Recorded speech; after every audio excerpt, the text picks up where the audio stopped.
Good day, can you take this? Oh, Dad.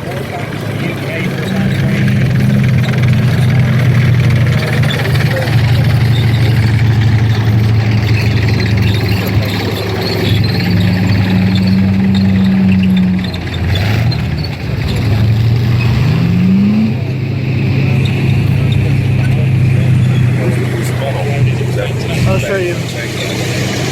It's not on these ones.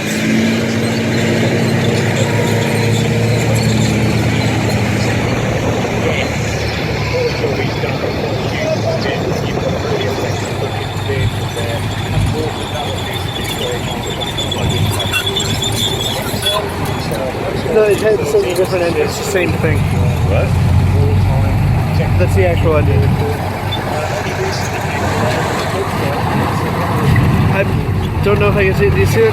Bit of metal behind it, above the last road wheel? Right there. Above the last road wheel? Yeah, the one above the last one touching the ground. It's kind of hard to see right now.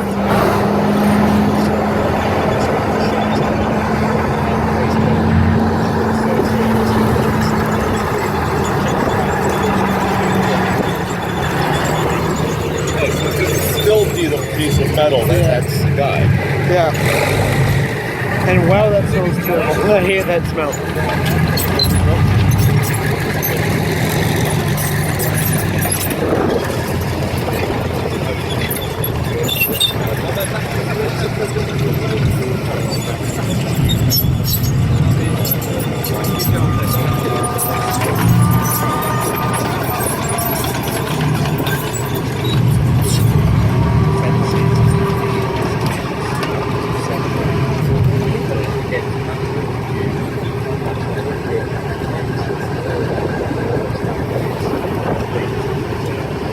You might be able to see it better on this other one. It's not as muddy.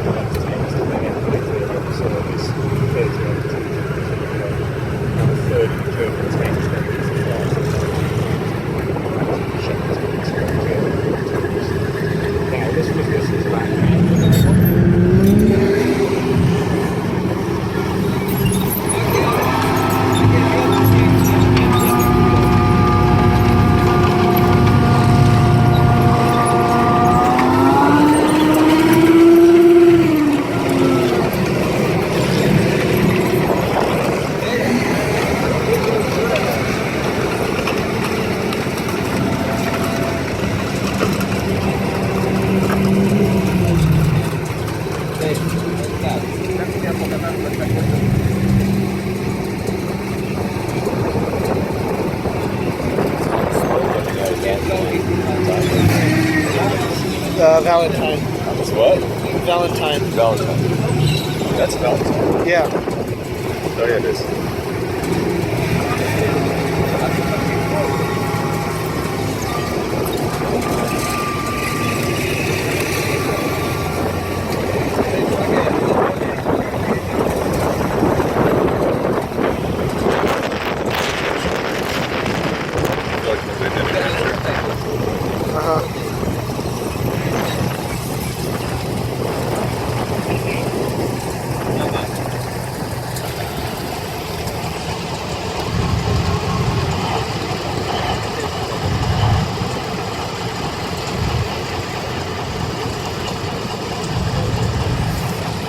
And I'm just about to run out of space. Matilda 2. That Matilda 2 was a type of tank.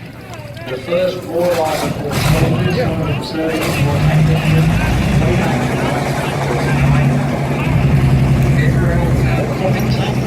Last time.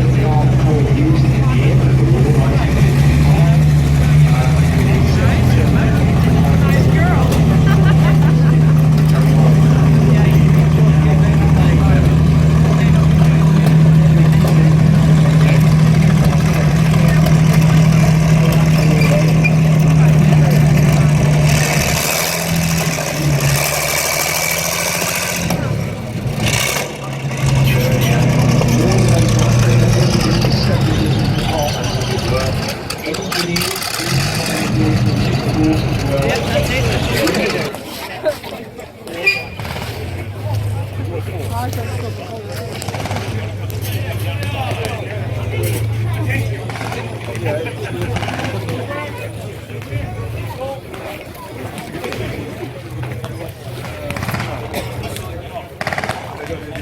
이게 멋지다.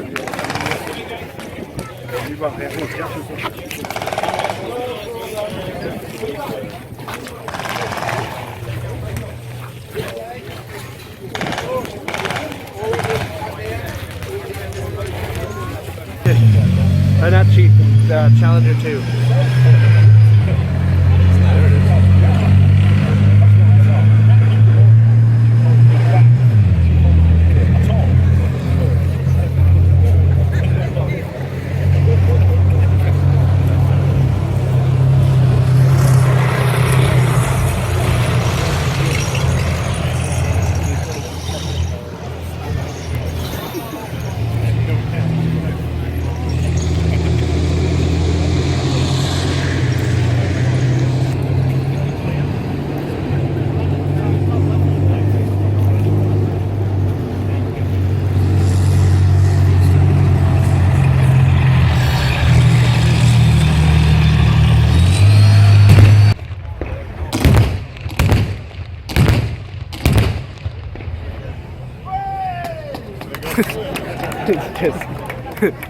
I'm not sure that was.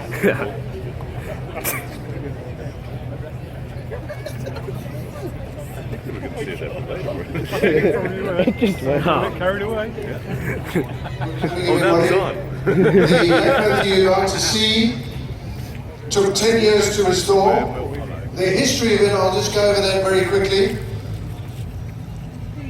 It was assembled in mid to late March 1945 and was actually issued to its ultimate unit on the 30th of March 1945. How this made its way from Zenelager, major railhead, onto the trains to be issued to the 116th Panzer Division in early April is quite amazing. Anyway, it went into action on its first day against the Americans, lasted a few short weeks, I think it was 3 weeks, before it was captured by Guards Armoured Division, and ultimately was brought back to this country for evaluation. The restoration itself was made particularly difficult by a few individuals that I've been talking to this weekend, who had actually spent a long time in their lives actually shooting it with a lot of enthusiasm on the shooting range when it wanted to be broken down. It broke down on the shooting range, the old classic.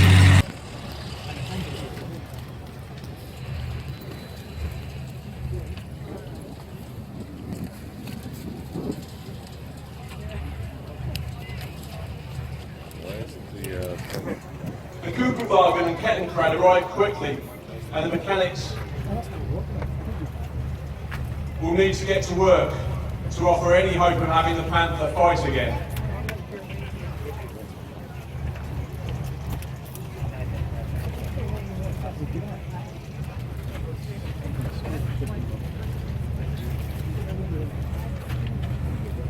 Turret hatches have opened. The inexperienced German cruiser Panther is ready to fire again.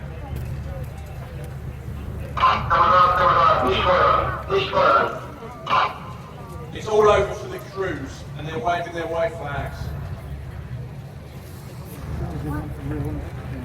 With a face like thunder, the Panther commander reluctantly comes out. This is Warhead. We'll check out the smokestacks. Keep your eyes peeled for crowds. Looks like it's their handiwork again. Yeah, I know. Louis Sherman, including an adopted British firefly, cautiously enter the area to investigate.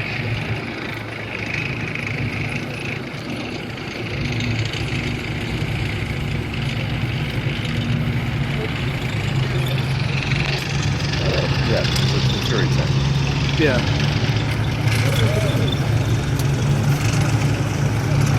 There's our lovely late war M4E8 Sherman, the one that we used in our Fury movie at the front there. Cast old 75 release our Sherman. Panther's turret's tracking.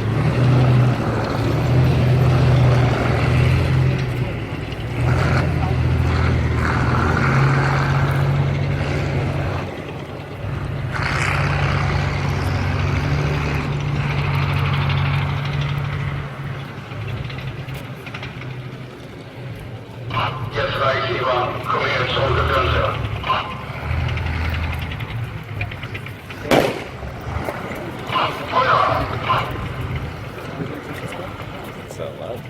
He said fire after he shot. Yeah, that would recoil much more. T-34 is hit. Now you can see the other T-34 is desperately trying to spot where the fire's coming from.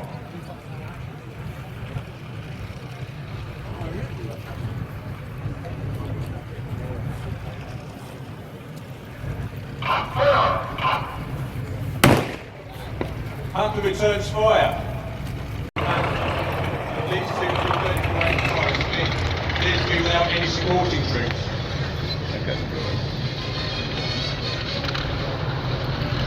What is this?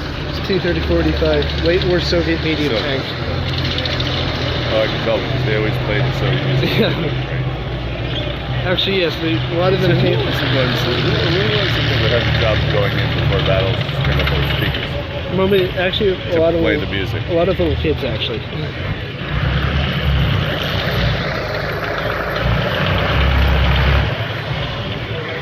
But actually, they would have a lot of phonographs. They'd actually have phonographs with them and actually play music.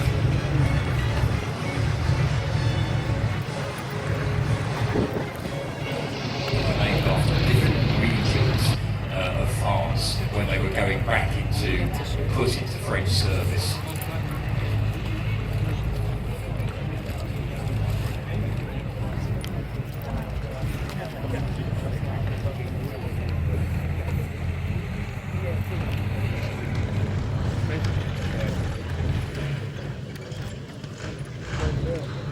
Using his radio, looking on and telling us the truth. Against the German military, and what happens is this particular tank was recovered from Normandy and didn't see action again.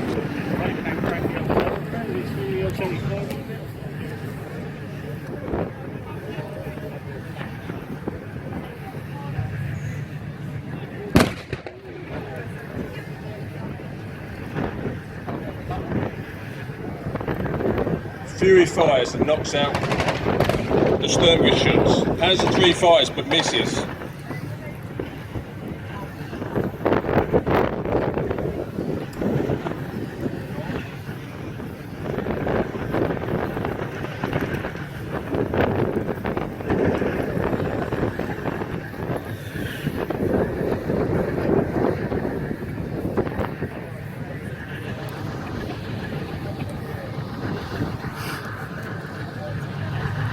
It's all over. The German crews are waving their white flags.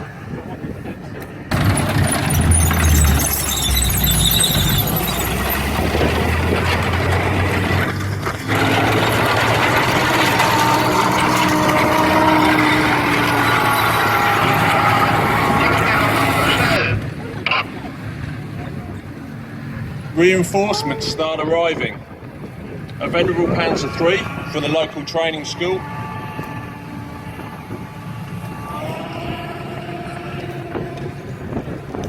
A Sturmgeschütz has also entered the area as well to offer support. The vehicles are lacking in ammunition and the crews are very inexperienced and nervous.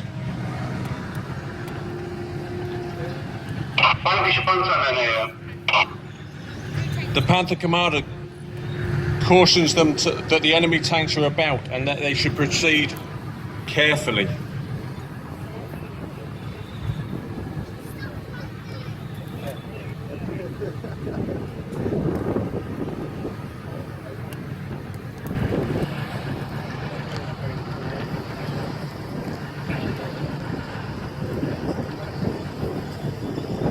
The Panther crew target the most dangerous threat first. The Firefly sustains a hit. The Panther has been spotted. Maybe this Sherman can hit it.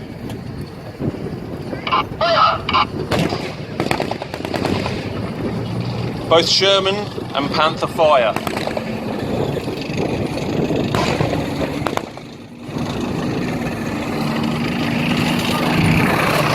Panthers deadly gunner strikes again.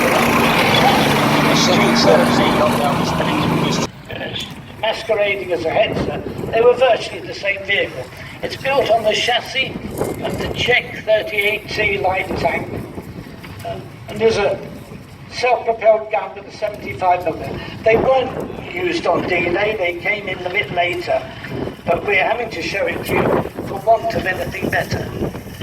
The suspension, which was actually invented by a Russian, uses large diameter wheels mounted in pairs on a sprung base.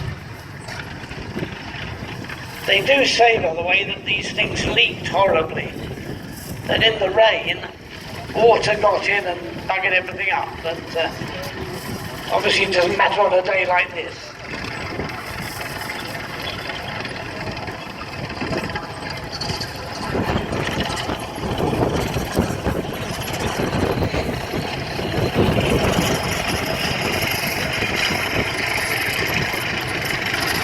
Again, we have a Hetzer in the museum, but ours isn't in running order, so we have to wait till someone comes along who's got one. And there it is. It's quite an impressive little vehicle. They were quite deadly too. That 75mm gun was very effective. They first introduced on these trial down at Lulworth, just down the road here, which is the Royal Tank Regiment's gunnery school in those days. And it was the only tank in the British Armoury that could effectively destroy a German tank in pressure with a very effective gun. The British, Canadian, United States and French armies that landed on D-Day. Armed with a 75mm dual-purpose gun and has a two-man turret. That particular one is an M4A1, which has the cast turret that has a 9-cylinder air-cooled Continental engine in the back, which drives it at a fair rate of knots, but it's quite a din, as you can hear. But they're interesting vehicles, and they built such huge numbers of them that even though they were up against Tigers and Tiger 2s, they could hold their own by quantity alone, and that makes quite a difference. They were fairly well armoured for their day, and quite effective as tanks. They had power traverse in the turret, a geared elevation for the gun, and the gunner really had a pretty accurate set of sights to work with. The next vehicle in the arena is an M3A1 Stuart. They were known as Stuarts, not General Stuarts, by the way. Churchill, who advocated naming them after Civil War generals, said that only the surname would do. If you added General, you ran the risk of confusing it with the existing general.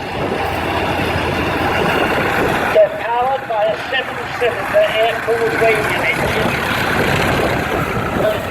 Typically American, the engine's in the back and the gearbox is in the front.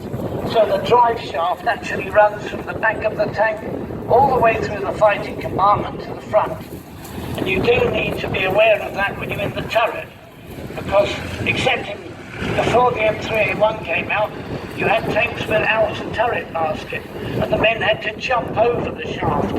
But with the M3A1, you've got a turret basket. It means that the men sitting in it have their knees up near their chins, which isn't ideal, but at least they don't have to worry about the drive shaft.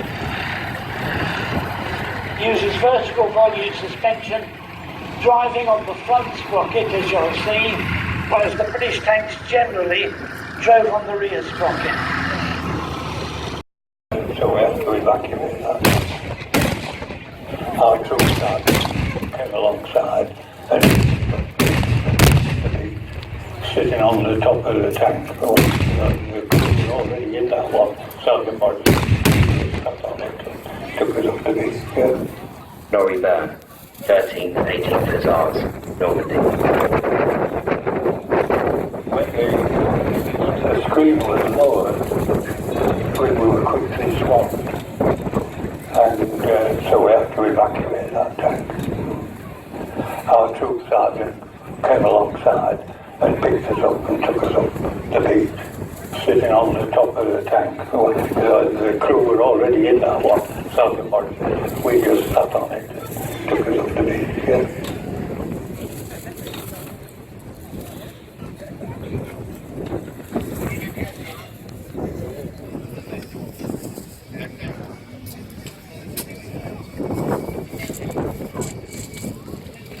That was the Daimler Dingo. It was a two-man scout car, fully armoured vehicle, was right, but with an open top. I think I've lost it. When they ran over mines, people were getting their heads beaten in going up against the armoured roof, and they found that if they drove the ground open, the chances were the guys inside would be blown out, and would at least be in a fit condition to drive another one, though the original vehicle would have been written off. They're powered by a Daimler engine, which is mounted to the back, and four-wheel drive pretty well constantly. They've got a pre-selector gearbox. They're a real treat to drive. There's no effort involved at all. You select the gear you want and then use a pedal which doubles as the clutch, and that pedal will engage the next gear.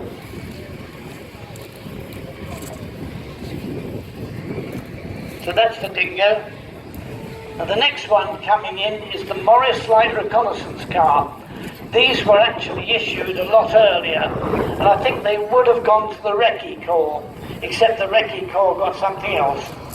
The versions that were used on D-Day were normally used by the Royal Engineers. They were the same vehicle, but without a turret, and used as a runabout really for the Royal Engineer officers. Quite pleasant vehicles to hang around. Not a nice thing to drive though. You're sitting in the middle with the legs stretched out in front of you, and after a while they go horribly stiff. I've tried driving one and I don't recommend it. It's very uncomfortable. But they were interesting and useful little vehicles in their day. They've got a turret, which usually mounts a brain gun, and the facility for firing a Boy's anti-tank rifle from the other side. Though the Boy's anti-tank rifle was really pretty well nearing the end of its useful life at that time. They're a fairly small, quite deadly vehicle, but the 5.5-inch gun that really had its day by then. That version of the Morris is also four-wheel drive. The earlier ones weren't, but this one is the Mark II that has the raised front axle, and that's four-wheel drive as well. So that gives them a good cross-country operation. They're quite an interesting little vehicle, but they have a history going well back before D-Day.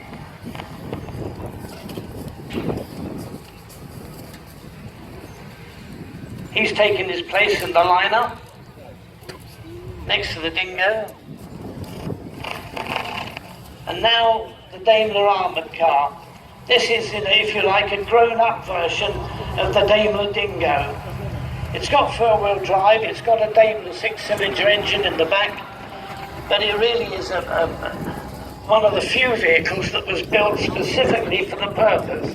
It has no conventional chassis, unlike, say, the Humber or the Guy, and it does have a 2-pounder gun as its main armament.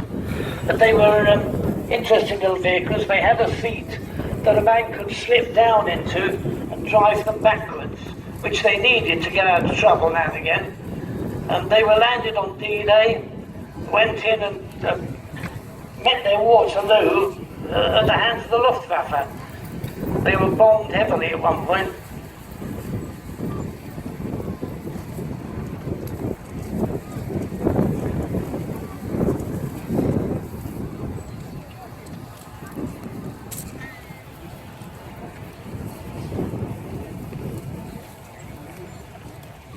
Again, you've got a pre-selector gearbox and fluid flywheel, so they're a lot easier to drive than a vehicle with a conventional gearbox.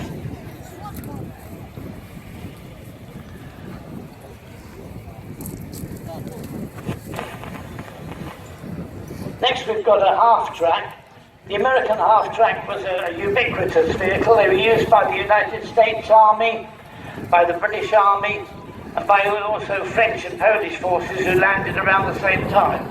This particular version is the M16, fitted with the quad Browning machine guns in the back.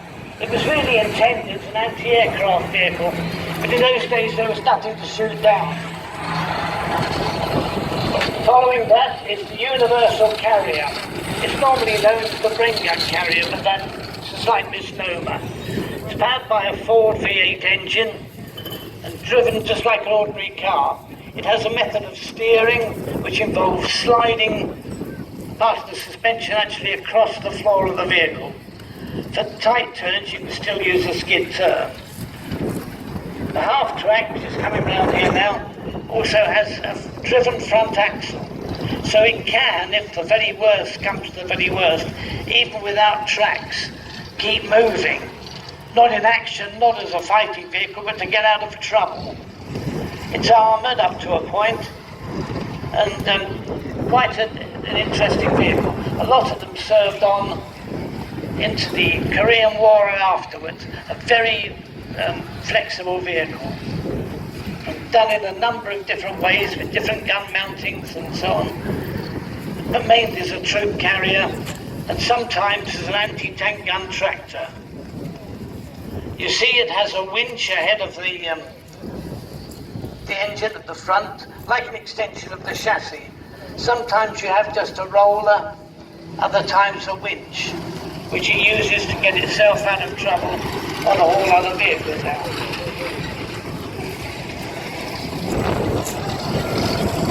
Left-hand drive, of course, which you'd expect from an American vehicle. The Carrier, on the other hand, is right-hand drive, because they are British made. Made by a number of companies who were all taken on board to produce these vehicles.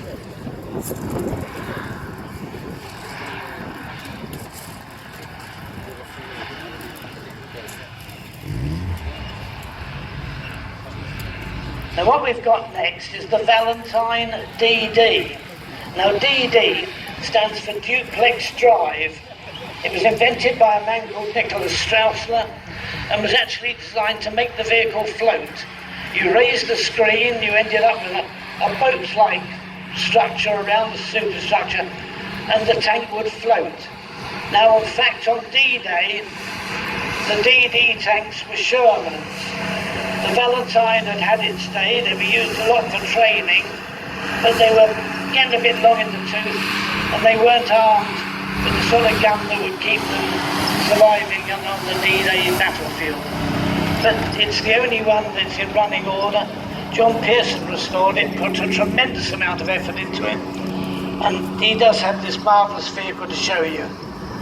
It's got the screen. You can see the screen folded down around the superstructure there, and it would have a propeller at the back to drive it through the water. They're not easy things to drive, not easy things even to get into. Even for someone short, you find half the roof is rubbing on your head, which is a bit uncomfortable. But also when they're running in the DD mode, when they're swimming, the turret would be turned backwards. So you had to reverse the turret to have the gun pointing forward when you came out the water, which is one reason why the Valentine probably wasn't used on D-Day. The Sherman would be able to operate with the gun pointing forwards, but the Valentine can't. It's powered by a GM diesel, but it's otherwise much the same as any other vehicle to drive.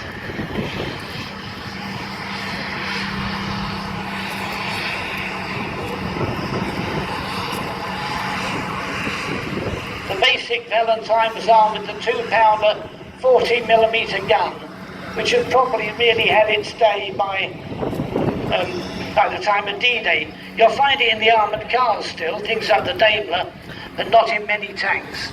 By that time we'd graduated to a 75mm gun, a dual-purpose weapon, which was more handy for dealing with tanks of the modern sort there.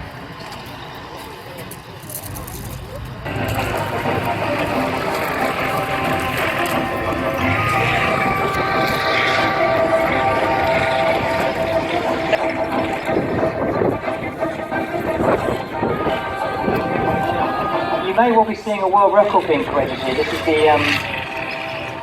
is the longest encore in Tank Fest history so far, we think. We're not quite sure how many more times you might go around waving, but he obviously likes you, so carry on waving, we'll see how it goes.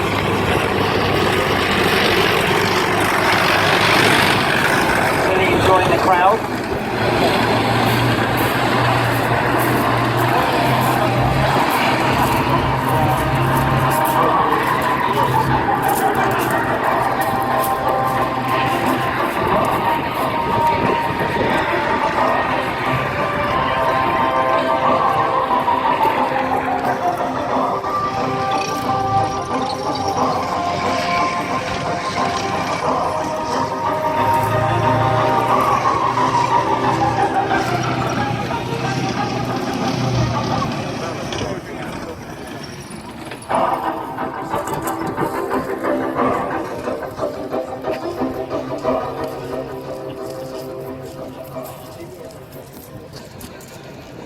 So the Warrior is going to be leaving the main arena now.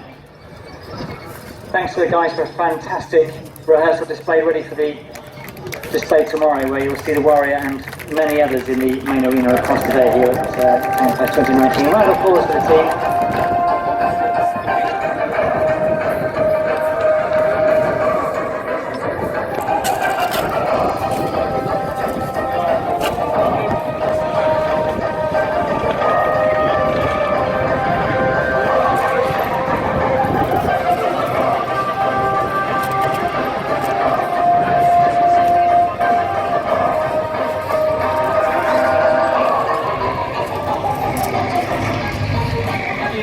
Warrior crew a massive wave as it comes past, as it continues with its finale of their rehearsal, getting prepared for tomorrow and for Sunday, with the big displays will be taking place with multiple vehicles, as I'm sure you're aware. On the way shortly, we'll also be doing a D-Day 75 convoy rehearsal. That's coming up your way in about just over 10 minutes time. So do get the guys away. If they had a horn, they'd be tooting it right now.